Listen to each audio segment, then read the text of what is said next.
Mile in Van Dyke and Sterling Heights. And this is not where I originally started. I grew up in a very poor area of Detroit near Harper and Van Dyke. And I was a very quiet little person with long hair hanging in my face and very timid. And one day a friend of mine invited me to a church, and I was born again. I didn't get involved in the church, which was my first mistake, but I will tell you this, God never forgot. He never forgot, and he never left me out. I came out of a very tough neighborhood, and people would often ask me years later, why is it you survived? Why is it that you're happy? Why isn't it that these terrible things didn't happen to you, or that you're not an alcoholic, or that you're not a drug addict? And I said it was God, because even when I didn't know him, he didn't forget me. I was 18 years old and driving home from the Air Force to visit my parents for Christmas, and the car that I was in went off the ramp and nose first into a pit over 50 feet deep. The reason I know that is because the people that lived in that area said no one ever came out of there unless they were severely crushed or dead. And it took a special cable over 50 feet long on a tow truck in order to get the vehicle out. Well, let me tell you, the only thing wrong with the station wagon that I was in was a little clip missing from the muffler. And I am here today to tell you, my God didn't forget.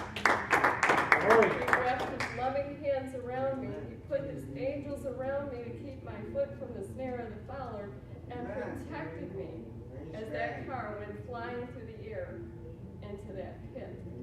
Later on, when I was married and I had a young son, he was born 3 months early. And what the devil tried to destroy, my God was faithful, still watching over me.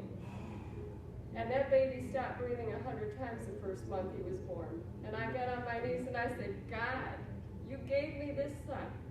And I'm going to believe that if he gains even a little bit of weight, tomorrow morning when I go back in that hospital, that he's going to survive and he's going to be normal. I didn't realize I was praying the prayer of faith at that time.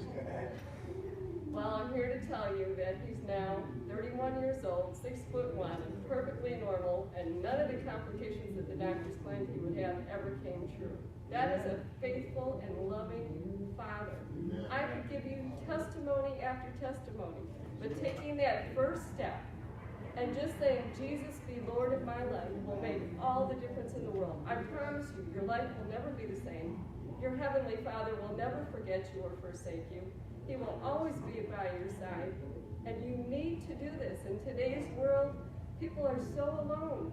They are just so afraid. They're so by themselves with their face in a video screen. I know you're watching by video right now. I know you're on the computer right now. I know you're probably looking at your smartphone right now.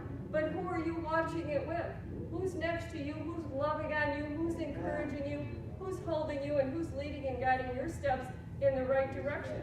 Well, if you don't know who that is, I do. You've got two choices, heaven or hell, God or the devil. If you want God to lead your life, you make one simple choice. You make him Lord of your life. You say, Jesus, come into my life. I make you my Lord and Savior.